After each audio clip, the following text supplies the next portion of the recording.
Okay, I, along with the chair of each commission, also reserve the right to limit comments and discussion, especially in cases of repetition. If you're here today and the subject matter that you may want to speak of is not on the agenda, if you'd wait to the end of the meeting today, raise your hand and I'll recognize you and you can come to the front. There's no other items up. I call on Vice Chair Bill Cox of the Wildlife Management Committee. Mr. Bill.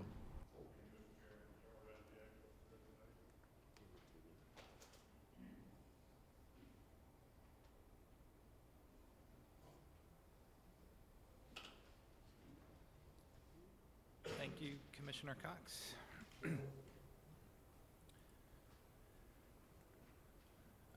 I was asked today to come before the Commission and give a brief summary of the 2014-2015 hunting seasons. Not all the hunting seasons have completed. We still have a number of small game seasons that are going on. They may be going on till the end of February. But some of the higher profile big game seasons have recently concluded. The young sportsman hunt for deer ended last weekend. So we're starting to get some finalized numbers, although these numbers may change a little bit. They're pretty close to where they're going to settle out at for the entire season. And so what I'd like to do is just present a little bit of information on 4 of our main hunting seasons. I am not going to go into tremendous detail right now. As you know, we are opening up the period in which we begin soliciting public comments for next year's hunting season recommendations. And that public comment period will go, it opened up a couple of days ago, will go to mid-February, and we'll gather those comments and make recommendations for next year's hunting seasons. When we present those in April, the statewide coordinators for all these individual species that I'll be talking about here shortly, they will give you much more detailed information about the resource in general and how it's looking and how we're managing those. So again, I'm just going to try to give a brief update on the finalized numbers for this hunting season. Well, the first one we're going to start with is probably the most high-profile species we have, and it's pretty much the most high-profile species in all of the states, and that's white-tailed deer.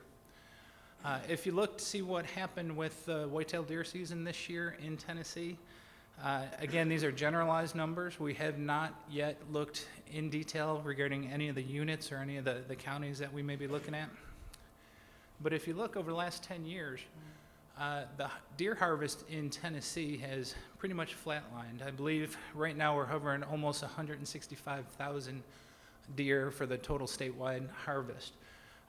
You should know that over the last couple of years we've been allowing more and more ways or making it easier for hunters to check in their animal, and there's concerns both ways on whether or not that's a good thing. But looking at our overall harvest, it really has not impacted the number of animals that are getting checked in. We've more or less flatlined. I also want to know that or make mention that it is the belief of most of the biologists in the agency and the officers in the agency that the deer population is relatively stable as well. So we think we're tracking the deer population fairly well right now. Now, one thing that always gets talked about, and it will be talked about in more detail in April, the one number, and again, these numbers aren't completely finalized. There may be a little bit of straggler information that comes in. But the one thing that our deer biologist, Chuck Yost, wanted me to mention today is we have now, in 2014, seen the lowest percentage of yearling bucks checked in Tennessee. I didn't put the number up there, but you see it's dropped to its lowest point ever. As it stands right now, and again, it may move a little bit, but it's hovering around 36% of all the bucks checked in that our agency personnel aged were yearling bucks. On the flip side of that, almost 2/3 of all the bucks checked in were at least 2.5 years of age or older. And so, again, Chuck will go more in detail about that in April. But overall, the take-home message from the, if the commissioners or anyone in the agency gets questioned, this year's deer season was excellent. We still are harvesting a very high number of deer, and the age structure those animals getting taken, it looks fantastic. Moving on, we're going to change quickly over to black bears. This past season, what we saw, if you look at the summary, the black bear summary for the statewide harvest, over the last 10 years, that's what it looks like. If you put a trend line on it, you can see there's a lot of variation up and down with that black bear harvest, but the trend line is on a positive slope upwards. We, again, can say pretty much without a doubt that we believe our black bear population is growing. All the other indices we look at, whether or not it's bait station survey or simple range expansion, leads us to believe that the bear population is doing just wonderful.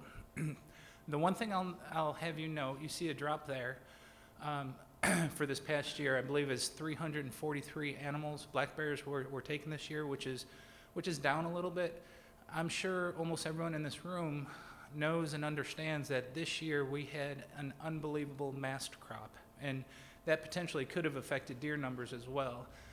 Most hunters and anyone that was in the woods this fall in almost any part of the state was walking on acorns everywhere they went. And so when that happens, when you have such a good mast crop, animals are much harder to pattern, especially in the case of deer, putting in food plots or other means of hunting those animals. When you have a great mast year, those animals don't have to move much, and they have all the food they need provided to them right by Mother Nature. So the bear harvest was down a little bit. As of right now, it is not concerning to our biologists. The one thing I wanted to add is last year we did expand bear hunting opportunities considerably.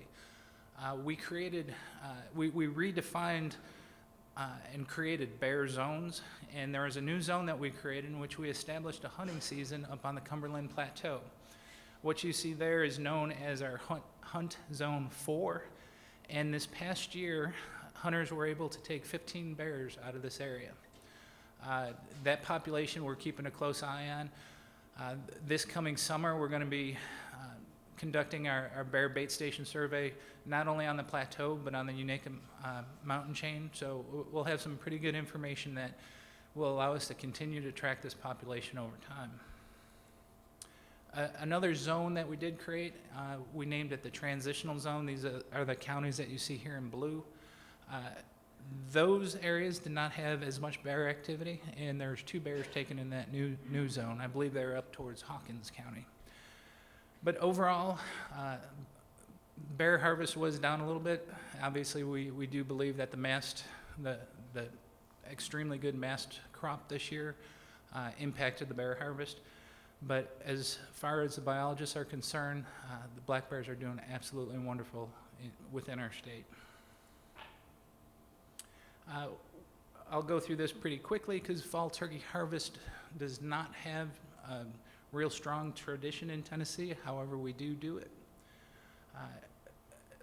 Pulled these numbers just this morning, and to give you an idea what the fall turkey harvest, again, you can see it oscillates. You see when you put a trend line on there to see what it's looking like in long-term trend, you see it's on a downward trend, and that's not necessarily a bad thing.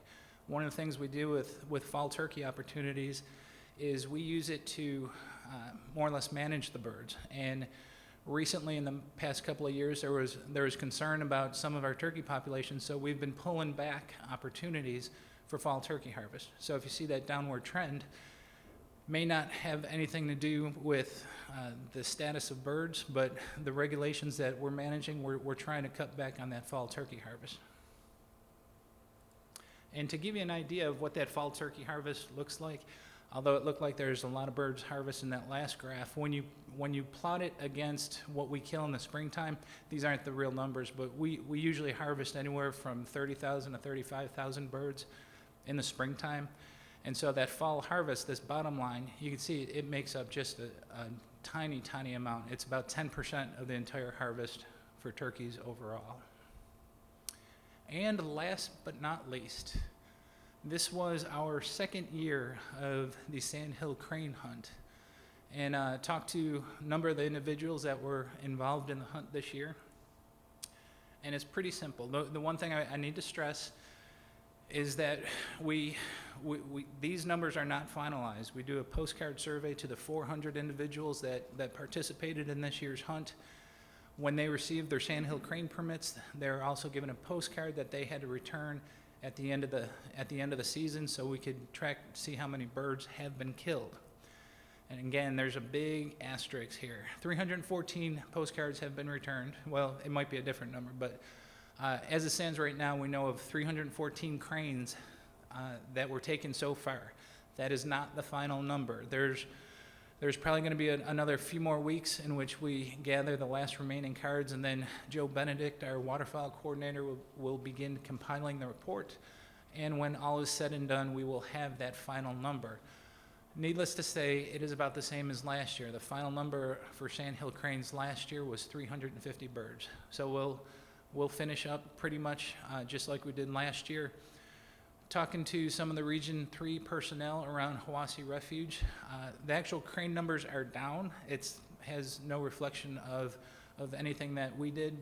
It's more of a, it's most likely due to the warm weather, and when some of these colder weather days start moving in up north, it's going to push more and more birds down. So we do keep a very close track of the number of migratory birds, and we don't see any changes whatsoever in anything that we're doing with the sandhill cranes.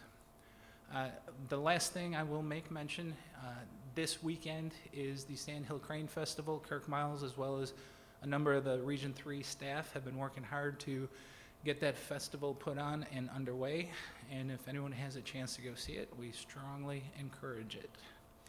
Do any of the commissioners have any questions whatsoever on this year? Again, we'll go into much greater detail at the April commission meeting, in which we have much greater analysis done and finalized numbers to show you. Darryl, I did a call about electronic check-in online and now the electronic app check-in. Would you talk just a little bit about your confidence in your data for deer and turkeys too, for that matter, to do electronic check-in? It is near impossible for us to figure out if more people are using the electronic check-in or less. So we don't know if the numbers should have gone up or down. When it comes to managing the animals, what we need from a management standpoint, from a biologist standpoint, is consistency. So as long as we go to a system in which we check in animals and stay with that system and not change it much, that allows us to look at trends over time, because as long as the system doesn't change, people will continue to do what they're doing, whether or not they're checking them illegally, or we know there's non-compliance out there, and that's what we have our law enforcement, and they do a great job making sure people check those in. But from a management standpoint, as long as you have a consistent method of collecting the data, that allows you to look at changes over time, and that's a really good reflection of what's occurring with the population. You have to understand, we absolutely love the old check system as far as the check stations and the data we collected. What we're doing nowadays is quite a bit different, because looking at the numbers, approximately 2/3 of the deer or the big game animals are going straight home instead of going to a check station. But our numbers are still staying the same. As long as we, like I said, as long as we stay consistent with how we allow the public to check in animals, we can look at that over time, and we have confidence in what we're doing. You have to understand, some states, they don't have any check station or check system whatsoever. It's a survey that's conducted. They call the hunters at the end of the year and ask how many they killed. And that works well. We wouldn't want to go in that direction, but they've been doing that for years and years and years. So even those states can look at trends over time and still manage their resource. We're quite comfortable with what we have now, and our hopes from an agency standpoint or from a biologist standpoint is more or less just the consistency is what we need that will allow us to manage properly. Any other questions there? Darryl, do you know how the deputation funds compared with the analysis in relation of years? That's also part of the practice law? I personally do not know, and I don't know if John Gregory, our Region 4 manager, knows. We can get that information to you pretty quickly. I'd like to meet with the fair group. I'd like to know that. I can comment on, typically when we get a complaint about a bear and we do issue the permit, there are a few permits that are utilized and the bear is taken out. It's not many though, because I think what occurs quite often, people will have issues with a bear, and then when we show up and we issue a depredation permit and they realize, wow, that bear's gonna die, they clean up their act or they do whatever means, because nobody wants to see a bear killed or any animal killed indiscriminately. And so the depredation permit works very well for solving the problem, whether or not it ends up in a dead animal or just cleaned up behavior. It serves its purpose very well. Any other questions? Mr. Chairman, that's all we've got. Thank you, Darrell. Thank you, Commissioner Cox. At this time, we'll go to Retention Recruitment Committee Vice Chairman Jim Rickman. Thank you, Mr. Chairman. At this time, I'd like to recognize Don King, the Chief of our I&E Division, to do a presentation with regard to Tennessee Uncharted.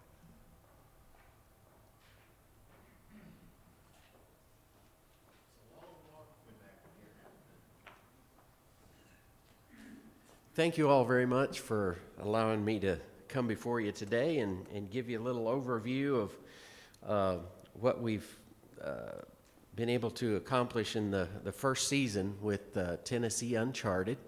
And I'm going to play this directly from the television show website, so you can kind of get a feel for the information that's there. You can scroll down and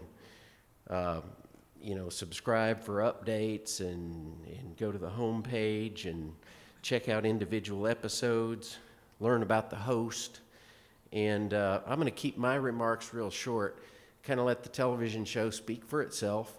And I would like to play you all of one complete episode in the effort to kind of give you an overview of what the show's all about, kind of how it's put together, how the storylines work, how they weave in and out, and it's just really hard to do that just by showing you a clip or two. So if y'all don't mind, this is a 26-minute episode, but it is a complete episode, and we'll just go from there.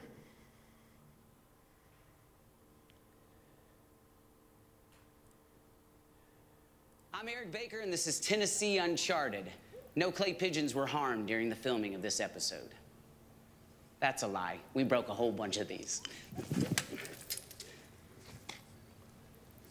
That's pretty good. I'm Eric Baker, and I've lived in Tennessee my entire life.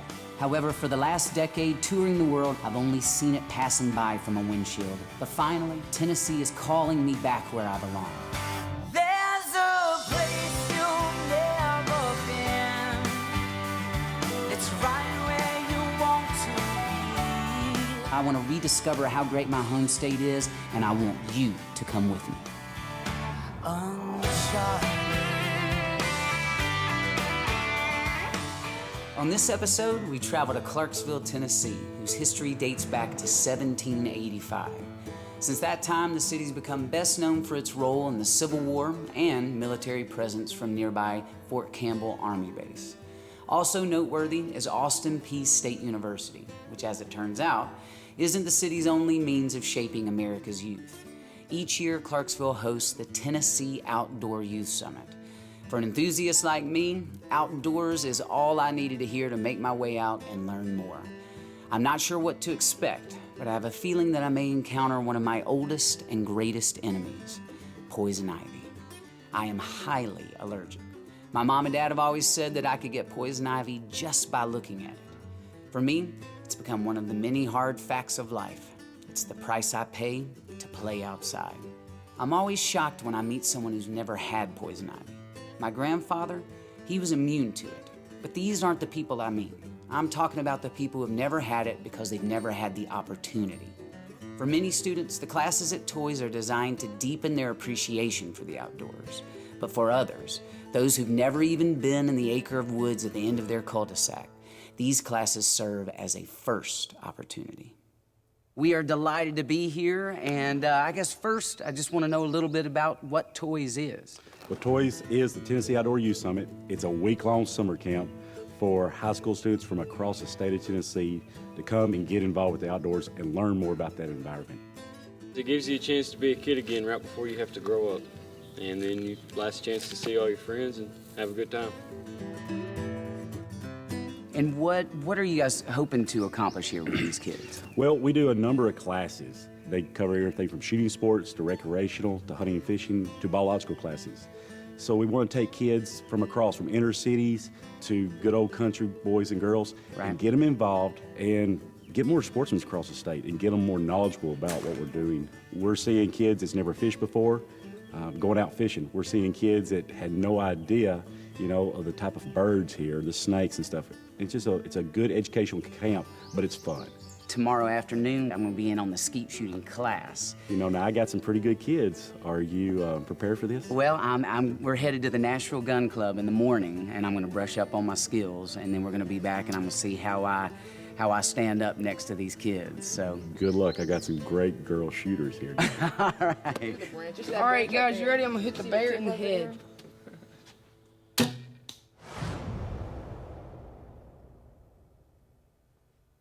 From the sound of it, the leaves of 3 won't be the only challenge that we brush past in these next 2 days. And while I'm not as quick as I used to be, thanks to my good friend Terry Hetrick at the Nashville Gun Club, I'm about to learn how sharpshooting is all about getting out of the way of your natural intuition. So we're right up the road in Clarksville at the Tennessee Outdoors Youth Summit. Yes. Some of these kids can really shoot. I know they can. I have experience, but for the people at home that have never maybe even held a gun, where would we start? You know, we'd start everybody at the same place, right at the beginning. Okay. This is a simple game made up of a few basic fundamentals. When someone's shooting takes a little slump or they've never shot before, it's just that they need to review or learn those basic fundamentals. I'll get a box of shells and we'll be ready to go. All right, let's do it. All right, so we're out here on the skeet field now. What exactly is a skeet? Skeet shooting became a sport years and years ago. It was actually invented up in Andover, Massachusetts by a group of frustrated grouse hunters.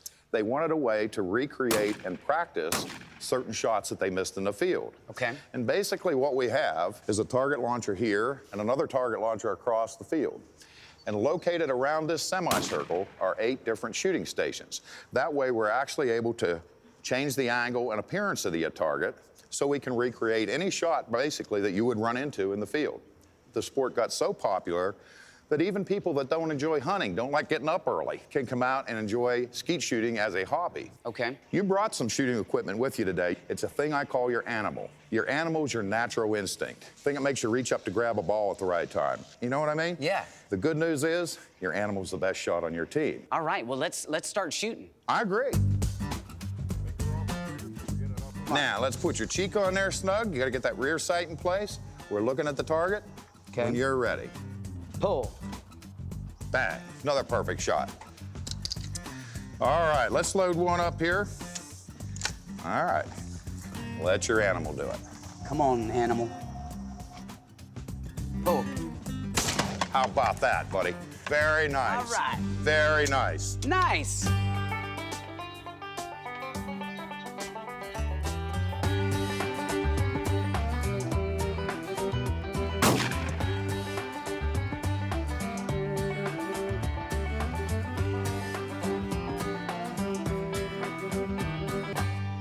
Pull. Good.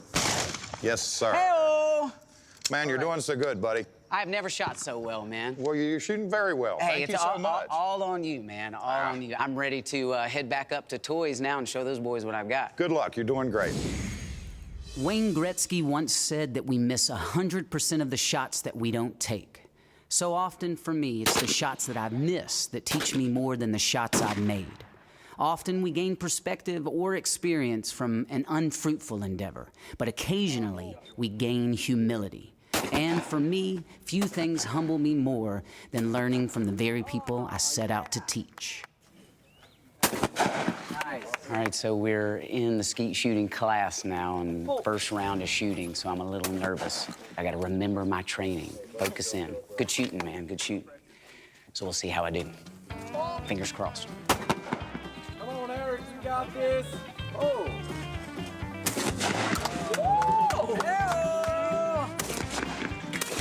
Yeah! Now don't be hanging over here. Oh.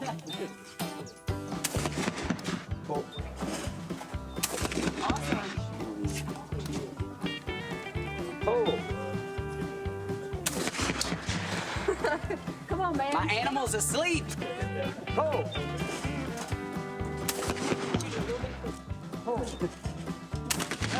Hey! A little bit quick. Pull. Now. Woo-wee! Thank you. I know what I did. I'm looking at the barrel of. Oh! See the difference? Wasn't nothing left of that one. Whew, I need a smoke detector. Good shooting, guys. I'm impressed. I really am. I got a lot to learn. So I'm honored to have with me one of the finalists from my skeet shooting class, Miss Emily Reedy. And Emily, man, that was some really good shooting out there. What's brought you here? I just love the outdoors, and everybody was like, you know, if you love all that stuff and you want to learn more about it, I think you should come. So I was like, okay, I'll give it a try. Have you grown up in the outdoors? Yes, sir. You were the only girl in your class. How do you feel being one of the few girls and representing the girl population here at Toys? I think all the guys are just upset because I smoked them. But I have to give you credit. You did do pretty well yourself. Hey, say that again. What was it? You did well yourself. All right. Thank you very much. Well, not as good as you. And that's what's awesome about this, too, is I have a lot to learn, and it's great learning from you. See, I like it because kids can come to this camp and learn stuff that they've never done before. Come out here, shoot. They might never get to do that at their homes. I'm going to watch you shoot a little closer so maybe I can pick up a few of your tricks. Okay. Things didn't turn out quite like I planned. Behind me, the top shooters in the class are having a competition, and as you can see, I am sadly not one of those. We've got a long night ahead of us, and we're about to head out, and we're gonna do two things that I have a lot more experience with, and that's eating some good food and listening to some good music.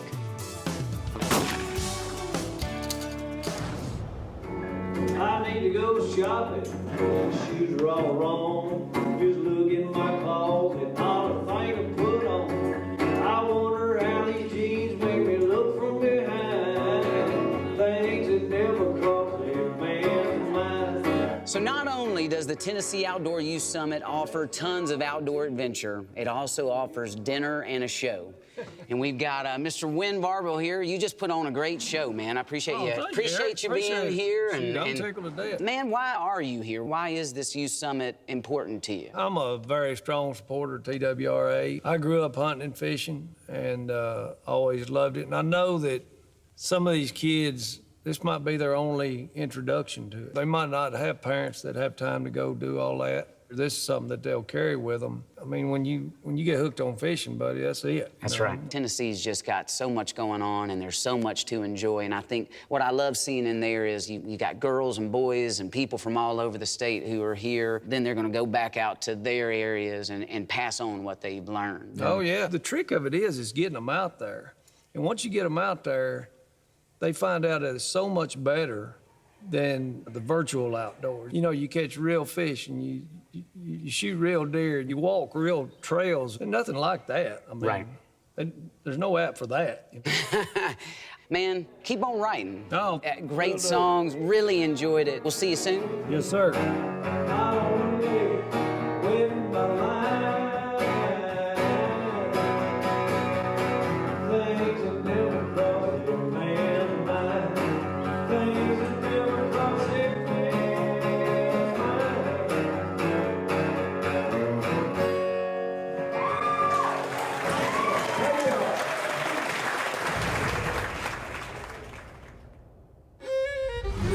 I myself am a father. After just 4 years on this earth, Annabelle Rose has taught me to look at the world differently because I see it through her eyes. Each of her new experiences teaches me appreciation for something that I've grown to take for granted. While at Toys, I've gained a similar perspective, seeing the outdoors through those students' eyes. It's reminded me of how lucky I've been to grow up playing under the trees of Tennessee.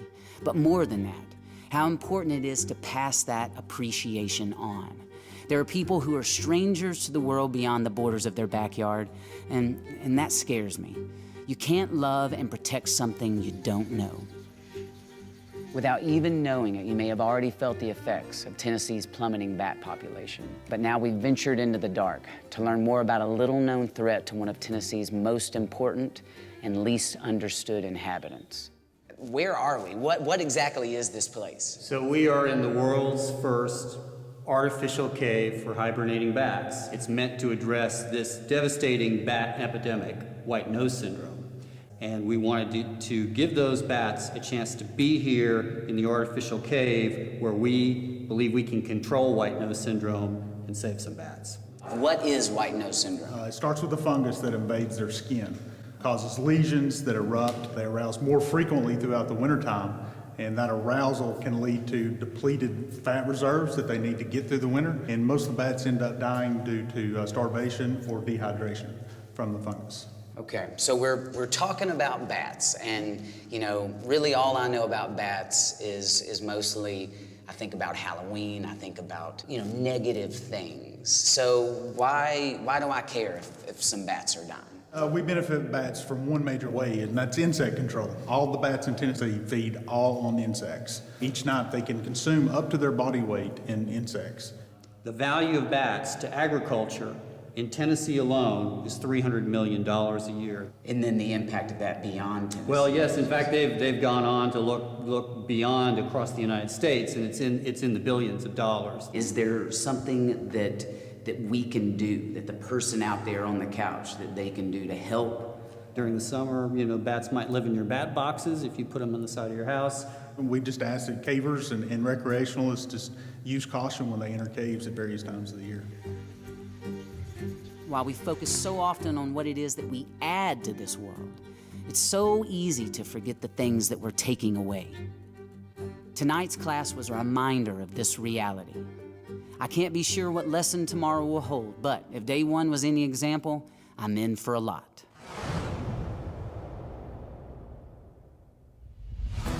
Nothing sheds promise on a new adventure quite like the morning light of a brand new day. And few experiences, if any, lend more insight into the idea of passing on heritage than the wise words of a mother. Fortunately for us, our second day kicked off with a chance to catch up with one of the most recognized and respected moms in the industry, and we gobbled up everything she had to say. For learning about turkey hunting, we couldn't ask for a better instructor than the First Lady of Hunting, Miss Brenda Valentine. In your class, you mentioned save the habitat, save the hunt. Can you tell me a little more about that? The size of Yellowstone Park is lost every year to development.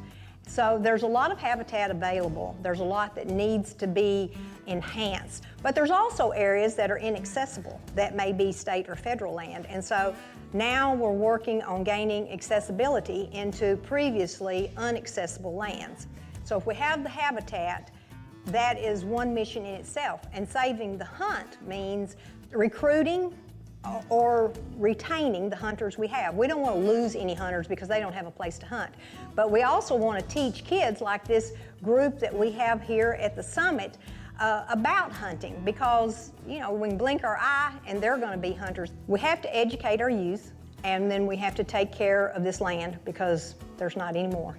As a parent to a little one, what is your advice to get them outdoors and get them interested in the outdoors? Drag them with you. You can't expect them to sit in front of a TV or rub on an iPad all their life and then walk out in the woods and feel comfortable. Going coon hunting on my dad's back before I was big enough to walk and keep up, that's my earliest memories. But that was a gift because it taught me I was important. That is the message that I've tried to pass down. My daughters are both hunters. I can well remember carrying one of my daughters in a backpack up a tree, screwing in a step, hanging her on the step, and bow hunting all afternoon. Now I have 4 grandchildren. At 5 years old, every one of them was on a bucket between my knees with a cut-down gun, and I let them shoot their first doe. So they would get to say, I provided the meat for this meal. That gave them a sense of pride for what they had done. They realized the circle of life had come right then. Well, talking to you right now, Brenda, I can feel it waking up inside of me. Thank you so much. Thank you. It's been a pleasure. As a Southerner, You can't talk about heritage without talking about food, fried food in particular. So before we head out for our last adventure at Toys, jug fishing for catfish on the Cumberland River, we caught up with the experts at Riverview Restaurant in nearby Ashland City. For owners Walt and Lori, taking over the local eatery meant not only sharing one of the South's favorite dishes, but the recipes of a disappearing generation.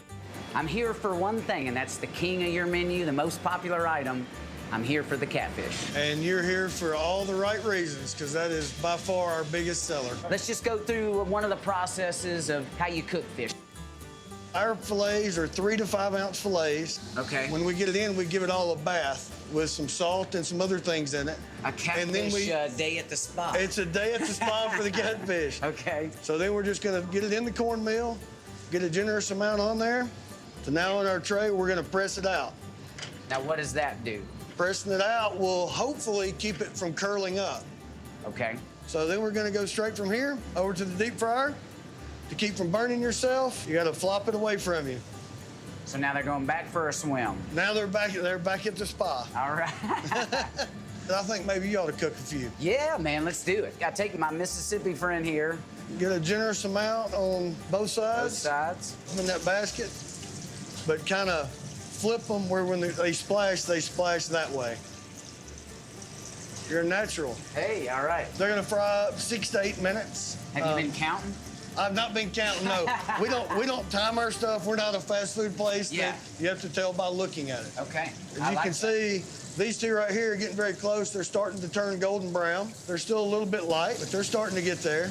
All right, Walt, I think our hard work has paid off here. It's looking pretty good. To start with, here we have some crab cakes made with real crab meat.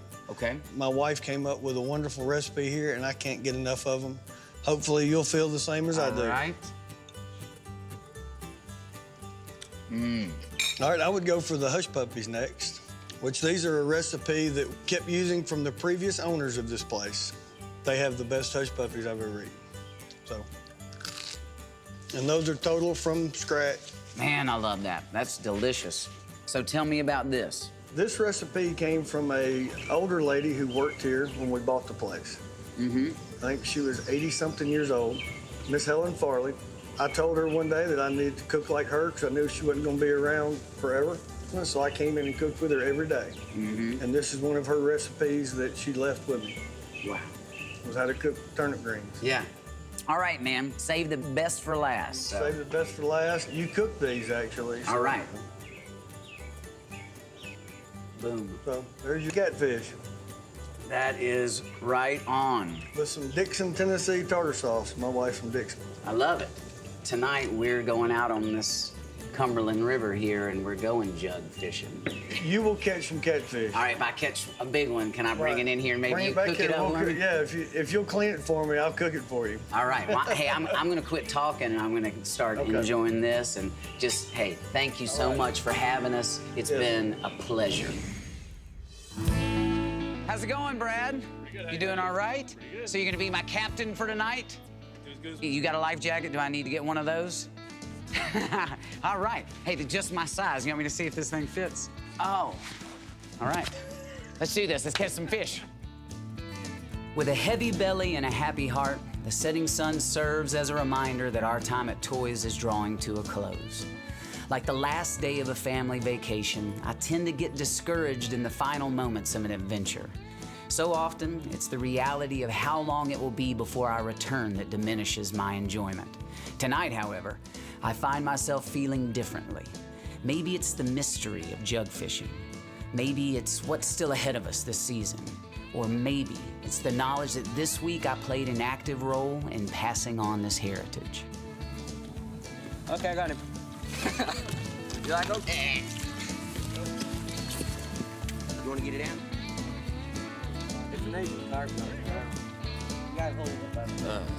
All right, so we got 2 in the boat already, and hopefully we're gonna get a lot more. The night is still young. I've never done this before, so lean over and grab it, and then pull it up.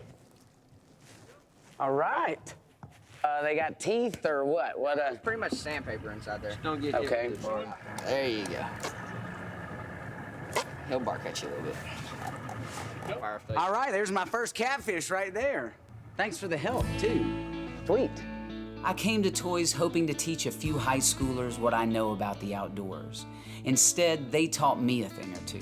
So before we headed out for our next adventure, it only seemed right that I leave behind a memory of what I do best. Thank you guys so much. We have had a blast here this week so far, and I wrote the theme song for the show. And last night we went to Nashville to a big studio and recorded the song, and it was unbelievable, amazing. And this is going to be, I'm going to play it for you right now.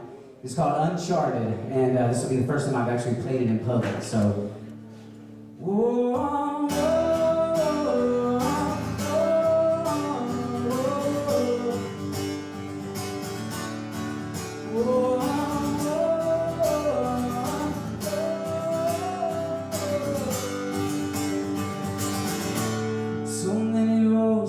So what we want to do tonight is this. We want to cut the track.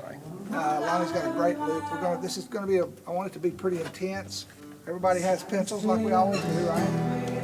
I want to grab that loop and maybe some hi-hat stuff. I don't know what we're going to do syncopation-wise on those those diamonds in the front. All right, hit it. Charge into the dark on the journey of a lifetime. The first step can be the hardest part, 'cause there's a place you've never been that's right where you want to be. So go find yourself uncharted. Tennessee uncharted. Get up and get a move on.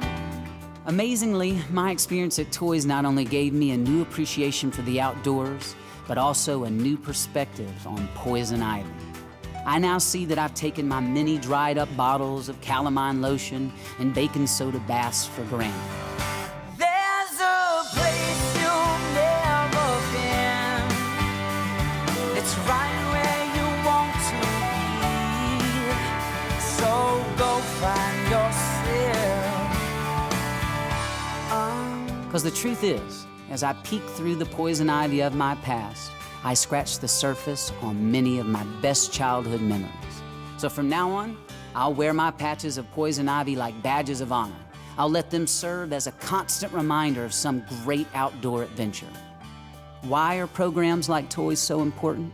If nothing else, they help ensure that our future generations will be covered in poison ivy just as I've been.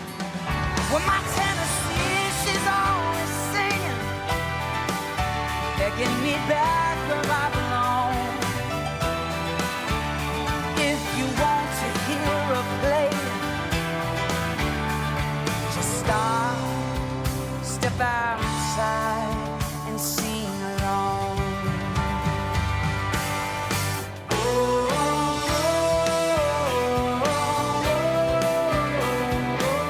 I love the outdoors, and I want others to love it too. And if loving the outdoors means occasionally being covered in poison ivy, well, that's a small price to pay to play outside.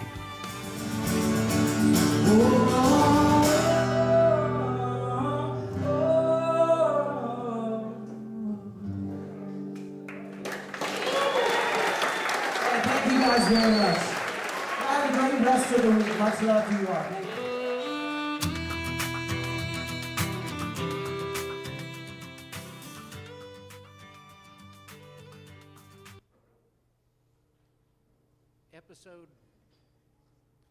That was episode 1, and Jason, is the mic on here? All right, yeah. That was episode 1. I wanted you to see a complete one, like I said, just so you kind of get a feel for what the show's all about and the variety and how the pieces all work together. But anyway, Eric, grew up as a kid outdoors. He's not an expert at anything in particular. He's really a musician that loves to get outside. So his eyes we're kind of using him as the guy that'll ask the questions that the people sitting at home might be asking. So, anybody have any questions, thoughts, or? I wanted to mention that for those who might not have recognized Commissioner Stroud in Yes. the video, we owe a huge debt of gratitude to Commissioner Stroud, who put a lot of hours in this, didn't he? He sure did. Yeah, he worked with Eric on taking the song from what you saw in its raw state, where he and his partner had co-written the song and played it on acoustic guitar, sent it to Commissioner Stroud. He took it from there, developed some ideas, called the cast of musicians that he really felt could bring that song to life, and did that in one evening. So it was really great to be there and see him work his magic, as he's done many times on hit songs that we've heard on the radio. So, and speaking of hit songs and all, our idea with that theme song is, after the first season's finished, gather a lot of the footage and the places and people that have participated and create a music video that will be out within the next, I'm guessing 6 weeks or 6 or 8 weeks, something like that can help promote the show going forward and just bring attention to the great Tennessee outdoors. Great. Thanks for mentioning that. Are there other questions from any commissioners? What channels is that aired on? It's on public TV right now. It's on the digital channel of all the public TV stations across the state. If it's a little confusing in some areas to try to get that on cable. I know in the Nashville market, if you have Comcast, it's 241. If you're watching off an antenna, it's just 8.2. But it's all high definition that comes through. Knoxville has really embraced the show so much that they, early on, back in December, decided to put it on their main public TV channel. So it airs there on their main channel plus the digital channel twice in the week. On Saturday evenings at 6 Central Time and Sunday afternoons at 2.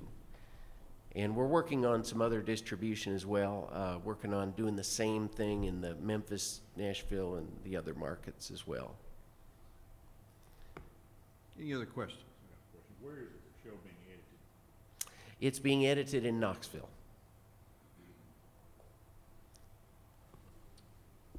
All right. Well, thank you for that presentation. Thank you. You're doing Appreciate a great it. job with that program.